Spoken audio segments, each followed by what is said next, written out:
Se você pegar um especialista de cabeça, de cérebro, você tem um nome para isso, neurologista. Se você pegar um especialista de início do trato gastroesofágico, você tem um gastro para fazer isso. Se você pegar a saída do intestino grosso, você tem um prócto para fazer isso. Qual é o nome do especialista de intestino delgado? Não have. Vocês não têm aquele silêncio sepulcral assim. O intestino delgado ele ficou abandonado por muito tempo. E a microbiota, essa distância toda de 7, 8 metros que a gente tem ali nesse intestino e as estruturas que tem ali, elas são incríveis. Incríveis. E a gente achava que isso era uma besteira. Só para você ter uma ideia, a gente tem câncer de boca, esôfago, estômago e duodeno. Você tem câncer de cólon, você tem câncer no seco ali, que é a junção. Qual é o câncer que você conhece de intestino delgado? Não tem. Porque o próprio intestino delgado produz numa área chamada placa de Peyer um tipo de substância que combate o câncer. A não ser que você esteja comendo errado, porcaria, com uma digestão ruim, aí você começa a criar problema. Aí a gente vai ter as diverticulites, a gente vai ter as doenças inflamatórias, o Crohn geralmente ele pode pegar o intestino inteiro, e isso tudo está muito ligado, adivinha o quê? Atividade física e alimentação. Porque a atividade física é um sinalizador, é isso que o Indrico estava falando agora. Atividade física é um sinalizador violento para a produção de células do sistema imune, irisina, você vai produzir as citocinas ali, que são importantes para o nosso organismo, e a gente acaba destruindo essa microbiota, a gente acaba destruindo esse contexto todo, porque a gente come errado, porque a gente vive errado. Tem alguma fórmula, assim, de forma, para não ter muita informação, né, de forma mais simplista, como que poderia fazer um conselho, por exemplo, só aqui no podcast mesmo, um conselho para ter um equilíbrio, uma vida mais saudável, assim? Come só planta e bicho, mais nada. Só planta e bicho. No meu caso não, nem bicho. Nem bicho no caso dele. Fale da sua opção pelo vegetarianismo. Eu opto eu sou vegetariano desde 2010, né? Então a ideia foi que quando eu estava estudando naquele livro do Krause, e eu comecei a minha esposa não comia carne na época, e eu fiquei preocupado com isso, e eu falei, não, você tem que comer carne, senão você vai ficar fraca. E peguei lá o livro do Krause para provar para ela e pus no capítulo de proteína, e quando eu fui ler, no capítulo de proteína não falava de carne. Você sabia dessa? Sim, lá não fala de carne, fala de combinação de vegetais e tudo. E eu falei, gente, tem alguma coisa errada aqui, né? Daí eu comecei a entender que o fato da proteína vir dos vegetais e é sintetizado pelo animal, e a gente rouba daí do animal, né? E daí ela conseguiu converter. Daí eu fui pro vegetarianismo e ela continuou, né? Ela comeu carne por um tempo, e muito interessantemente foi ali que ela começou a ter uma anemia. E eu achava estranho, porque daí tem a ver com a parte da digestibilidade e tudo. E daí quando ela foi para a planta, ela começou a melhorar a parte de ferro e tudo, melhorou os exames dela.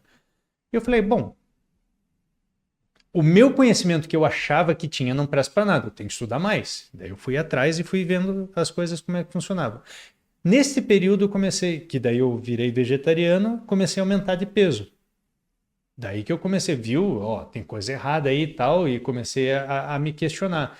Aí eu vi que eu estava indo para o industrializado. Por quê? Porque salsicha vegetariana, linguiça vegetariana, carne... Ultraprocessado. São ultraprocessados, né? E aí que eu comecei a ir para um caminho mais natural, né? E eu falei, poxa...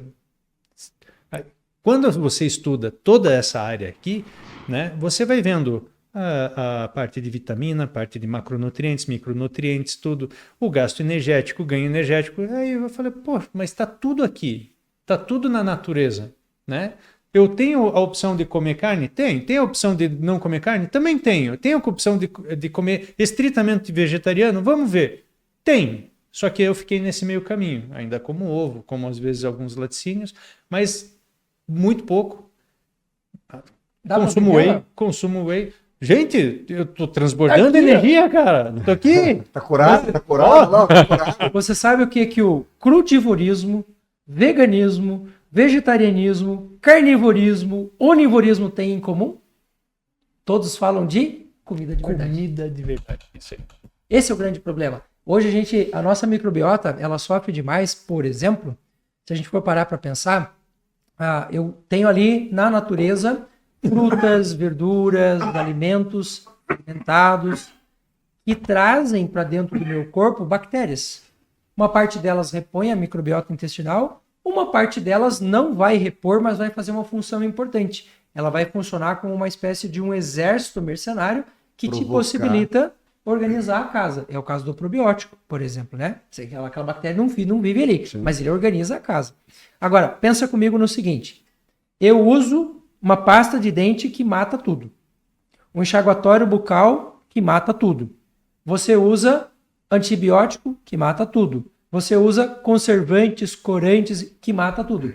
Se a gente for parar para pensar, leva em consideração o que eu estou te falando agora. 30 trilhões de células no seu corpo, 130 trilhões de micro-organismos só no seu intestino. Esses caras estão ali por um motivo. Eles precisam estar lá. Agora, quando você usa um conservante que você acha que não dá nada, o que você acha que você faz com esse bichinho? Porque o conservante ele tem uma função. Lá na gôndola do supermercado é não deixar proliferar a bactéria, e essa bactéria, claro, vai deixar esse alimento mais tempo ali na gôndola. Só que, cara, no teu intestino ela vai te arrebentar. Sabe que hoje meio-dia aconteceu uma cena interessante na minha casa. Eu faço chucrute lá em casa. Chucrute é o repolho azedo. Sim. E já Sauerkraut. Já faz algum tempo que tem uma moça que trabalha lá em casa com a gente, que ela me vê comer o chucrute e ela fala, não gosta. Mas hoje ela resolveu experimentar o meu chucrute. E ela falou, nossa, mas ele é bom, né? E ela falou, o segundo comentário foi interessante, ela falou, nossa, mas é diferente daquele de mercado, né? Mas é claro que é diferente do de mercado. O cara faz um picles, faz um pepino em casa e tenta comparar com o pepino que você tem no mercado. O que tem lá no mercado, primeiro, boa parte deles nem tem fermentação. Eles foram cozidos para ter aquele gosto. Cheio de conservante, cheio de corante, aí você tem que meter acidulante, açúcar, né, para você fazer aquilo. E ele não vai fazer a função que ele nasceu para fazer, que é ser um fermentado, que é ajudar na sua microbiota. Então, a gente tem muito disso, né? O impacto de uma pessoa que experimenta um iogurte natural pela primeira vez sem açúcar. Natural, né? Natural. Agora, experimenta ele por um tempo e depois tenta comer o outro iogurte pra você ver. Não vai, cara.